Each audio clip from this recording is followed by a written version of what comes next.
Okay okay okay right भाई कन्नूर को जाना कहा था, इधर नशा-पेट कितना भया? हाँ नसरापेट के ऊपर से गया सो मैं अब्बा भैया एक बात बोले था तो रुको जाने का ना भैया।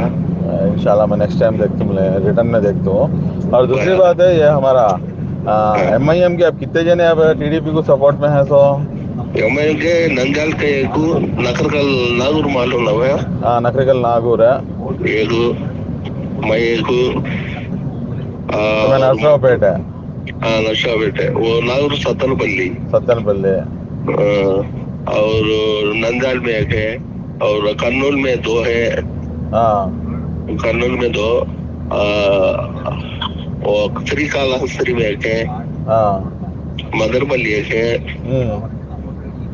और अभी गामा है भैया, 3-4 गामा है। ఇప్పుడు మీరందరూ MIM కి మద్దతా సారీ టీడీపీకి టీడీపీకి మద్దతు MIM పార్టీ వాళ్ళు అవునన్నా. అదేంటి మళ్ళీ అసద్ అన్న మళ్ళీ అలా అంటాడు పెద్దన్న అసలన్నా నన్ను జైలుకి తీసుకెళ్ళినప్పుడు కూడా మాట్లాడలేదే.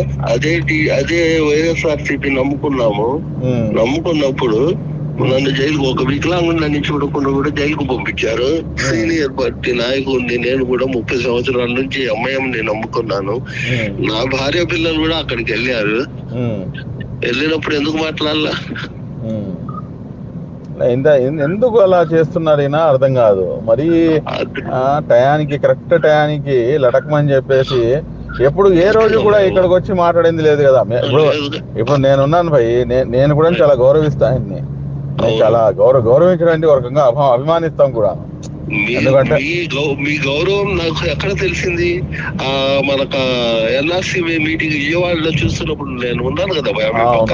అవును మీరు అప్పుడు గౌరవించుకోలేదా? అందుకు గౌరవించుకోము, మన వ్యక్తిని మనం గౌరవించుకోకుండా ఎలా ఉంటాం మరి. కానీ ఈ రకంగా ఇప్పుడు మన రాష్ట్రం భ్రష్టపడిపోవాలా అంటే మేము బాగుపడకూడదా? అంతే మరి. మళ్ళీ ఎందుకు అలా చేస్తున్నాడు ఆయన అర్థం కాదు. చాలా బాధగా ఉంది నాకు నిన్న నుంచి.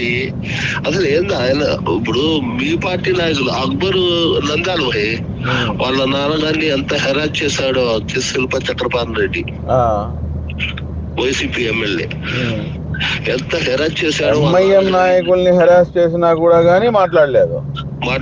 అవును, మీరు మిమ్మల్ని జైల్లో వేసినా కానీ మాట్లాడలేదుగా. మొన్న నేను 30,000 ఖర్చు పెట్టుకుని అక్కడికి వెళ్ళినాం. మా భార్య పిల్లలు మొత్తం 50 మంది వెళ్ళినాం. నేను జైల్లో ఉన్నా. వెళ్ళినా కూడా సరే చూద్దాం, ఆయన బయటకు వచ్చినా మాట్లాడదాం. బయటకు వచ్చినాక కూడా ఏం మాట్లాడు? పిలిచావా ఎప్పుడన్నా? పిలిచి మాట్లాడావా? ఇప్పుడు ఆల్మోస్ట్ రాష్ట్రంలో ఎక్కడైతే ఉన్నారో అందరూ ఎక్కడికక్కడ టీడీపీకి మద్దతుగా ఉన్నారు. అయితే 1-2 చోట్ల 1-2 చోట్ల వదిలే సరే వాళ్ళ ఇష్టం అనుకోండి, అది వాళ్ళ సోదరుల ఇష్టం. అది హిందూపురం ఒకటి, నర్సాపేట లో ఒక వర్గం. అచ్చా, నర్సాపేట లో 2 వర్గాలు అయిపోయింది ఎంఐఎం. అవును, హిందూపురం నర్సాపేట లో ఒక వర్గం, ఆదోనిలో వాడు జునేదు మొత్తం 3 చోట్ల. మిగిలిన వాళ్ళందరూ కూడాను ఇంకా టీడీపీకి అనుకూలంగా ఉన్నాం. సరే, మీరు నాకు పర్మిషన్ ఇస్తే దీనిపై మనం ఒక వాయిస్ రికార్డింగ్ మనం పెట్టచ్చా? నేను అలా తప్పకుండా మనం